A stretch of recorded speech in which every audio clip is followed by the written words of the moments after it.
नमस्कार दोस्तों, स्वागत है आपका मेरे चैनल कॉमिक्स लाइफ में। शुरू करते हैं भेड़िया की अमर प्रेम सीरीज कोबी प्रेम। कोबी सोचने लगा, उसने मुझे वरमाला पहनाई, मैंने उसे वरमाला पहनाई, हमारी शादी हुई, वो मेरी पत्नी है, मैं उसका पति हूँ, तो वो भेड़िया के साथ क्यों रहती है, वो मेरे साथ क्यों नहीं रहती। कभी कभी प्रेम को अधिकारपूर्ण ढंग से प्राप्त किया जाता है। कोबी ने भी वैसा ही किया था। जैन पर अधिकार जताया था और उसे छीन लाया था भेड़िया से। जैन ने कहा, कोबी, ये तुमने ठीक नहीं किया। कोबी बोला, अच्छा, और इससे पहले जो कुछ भेड़िया कर रहा था क्या वो ठीक था? दूसरे की चीज पर अपना अधिकार जताकर उसे जबरन अपने पास रखने वालों को तुम क्या नाम दोगी? जैन बोली, मैं स्वयं अपनी इच्छा से उसके साथ रह रही थी। कोबी ने कहा, अच्छा, मैं यदि स्वयं अपनी इच्छा से किसी अन्य स्त्री के पास चला जाऊं तो क्या तुम अपने अधिकारों पर हो रही इस ज्यादती को चुपचाप बैठकर देखती रहोगी? है कोई जवाब? तब तुम जो करोगी मैंने भी वही किया है, कुछ गलत नहीं किया है। तुम कोबी का जीवन हो, उसकी पत्नी हो, उसके साथ रहोगी। अब तक हमने देखा, प्राणी के जन्म के साथ ही उसमें प्रेम के एहसास का भी जन्म हो जाता है। फिर चाहे वो प्राणी पशु हो या मानव, पक्षी हो या अन्य जीव जंतु या फिर कीड़े मकोड़े, प्रेम के भावों को जगाती है प्रेम ऋतु, जिसने कोबी की प्रेम भावनाओं को उग्र कर दिया और उसने अपनी पत्नी को भेड़िया से वापस पाने की ठान ली। अपनी भेड़िया फौज के एक वृद्ध भेड़िए द्वारा समझाए जाने पर कोबी जैन को लेने पहुंच गया भेड़िया के पास। कोबी ने कहा, जैन, तुम मेरी पत्नी हो, तुम्हें मेरे साथ चलना होगा। जैन नहीं मानी। कोबी जंगल पंच को बुला लाया। जंगल पंच ने कहा, जैन का विवाह कोबी से हुआ है, वो उसकी पत्नी है। जंगल पंच का फैसला है कि जैन अब कोबी के साथ रहेगी। एक रहस्यमय शक्ति भूकर्क के रूप में भेड़िया और कोबी की जान की दुश्मन बनी हुई थी। भूकर्क ने कहा, खत्म होना ही होगा भेड़िया और कोबी को। अब क्या होता है? जैन कोबी के साथ तो आ गई थी, मगर कोबी के साथ उसकी गृहस्थी जम पाई या नहीं, आइए देखते हैं। कोबी को अपने प्रेम के अस्तित्व की रक्षा करनी थी, तो पहले स्वयं को बचाना जरूरी था।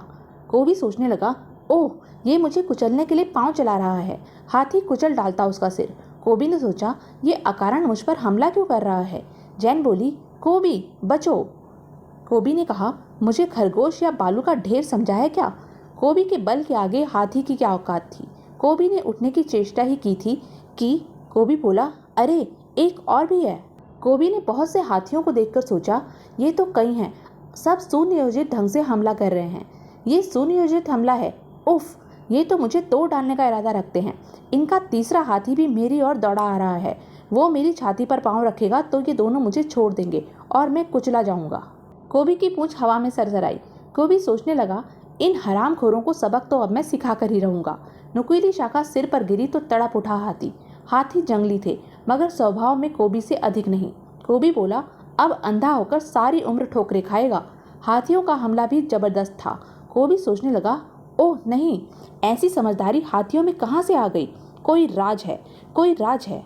कोबी ने सोचा, ओफ, हाथी ने टक्कर जड़कर एक दूसरे पर खड़ी चट्टानों को मेरी तरफ गिरा दिया है। इन चट्टानों से मुझे यही भारी भरकम मजबूत तना ही बचाएगा।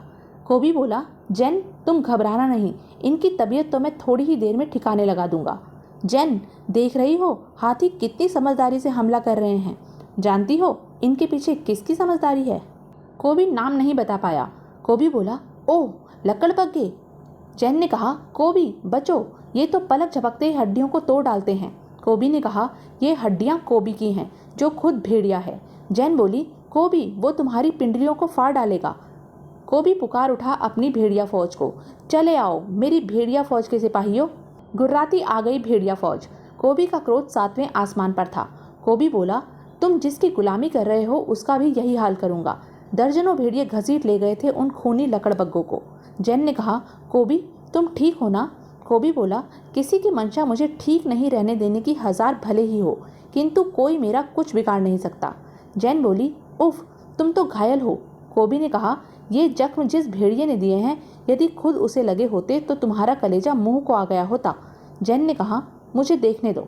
जैन ने कोबी से कहा, कोबी, तुम ऐसा क्यों सोचते हो? मेरे लिए तुम दोनों में कोई फर्क नहीं।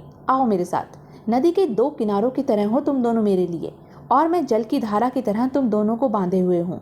दोनों ही किनारों के बिना नदी का वजूद नहीं होता, लेकिन मुझे उस पल का बेसब्री से इंतजार है जिस पल तुम समुद्र की तरह एक हो जाओगे और मैं नदी की धार की तरह तुम में समा जाऊंगी, क्योंकि तब मुझे किनारों को बांधने की आवश्यकता नहीं होगी। कोबी ने कहा, मैं अकेला ही समुद्र हूँ, मुझे तुम्हारा उसके बारे में कुछ भी सोचना स्वीकार नहीं है। जैन ने कहा, ठीक है, पर तुम ये बात बिल्कुल दिमाग से निकाल दो कि तुम पर ये दोनों हमले भेड़िया ने करवाए हैं।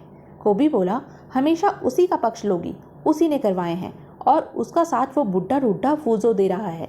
सिर्फ वही जानता है पशु पक्षियों की भाषा। वो दोनों मेरे खिलाफ हैं, लेकिन मैं भी साबित कर दूंगा कि प्रेम के मामले में मैं भेड़िया से कम नहीं। जैन ने कहा, अरे रे, अब तुम मुझे कहाँ लेकर जा रहे हो? कोबी बोला, मेरे पास भेड़िया की तरह विशाल व भव्य किला तो नहीं है, किंतु ये मांद है, अब उतरो नीचे। जैन बोली, मांद? कोबी ने कहा, हाँ, अंदर से काफ़ी बड़ी है, आओ अंदर आओ। जैन ने कहा, उफ, ये तो किसी शेर की मांग लगती है, चारों ओर हड्डियाँ और सड़े मांस की बदबू आ रही है। कोबी, क्या तुम मुझे यहाँ रखोगे? क्या यही है मेरा नया घर? कोबी ने कहा, हाँ, पूरे जंगल में इससे बड़ी व बढ़िया जगह दूसरी कहीं नहीं है। जैन ने कहा, पर मुझे तो यहाँ उबकाई आ रही है, सड़े मांस के कारण यहाँ काफ़ी मक्खियाँ भी हैं।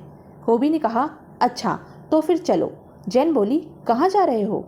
कोबी ने कहा, तुम्हें वापस भेड़िया के किले में छोड़ने।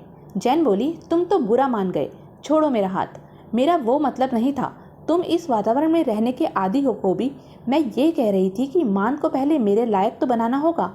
कोबी ने कहा, चले आओ मेरे कमबख्त भेड़िया फौज के सिपाहियों। जैन बोली, भेड़िया फौज को क्यों बुला रहे हो? कोबी ने कहा, तो क्या मान की सफाई तुम्हें करने दूंगा? कोबी ने भेड़ियों से कहा, हरामखोरों, खड़े क्यों हो? चलो शुरू हो जाओ, मान में जितनी हड्डियां और गंदगी फैली है उन्हें बाहर ले जाओ। कोबी ने कहा, लो, हड्डियों के साथ गंदगी और मक्खियां भी चली गई और मान भी चकाचक हो गई। जैन बोली, मगर बदबू तो अभी भी नहीं गई। कोबी ने कहा, बदबू? थोड़ी देर रुको। कोबी जल्द ही लौटा। जैन बोली, ये सब क्या है? कोबी ने कहा, तुम भेड़िया के साथ जिस फूलों की घाटी में बैठी थी, मैं वहाँ से सारे फूल तोड़ लाया हूँ।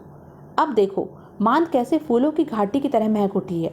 जैन ने कहा, उफ कोबी, तुम समझ नहीं रहे, ये मांद इंसानों के रहने लायक नहीं। इंसानों को शुद्ध वायु और धूप की ज़रूरत पड़ती है, उनके मकान हवादार होते हैं। ऐसी गुफाओं, कंदराओं और मादों में उल्लू, चमगादड़ और दूसरे पशु पक्षी रहते हैं। कोबी ने कहा, तो फिर तुम्हें कैसा घर चाहिए? जैन बोली, वो देखो, कम से कम वैसा। कोबी ने कहा, ज़रा रुको। जैन ने कहा, कहाँ जा रहे हो?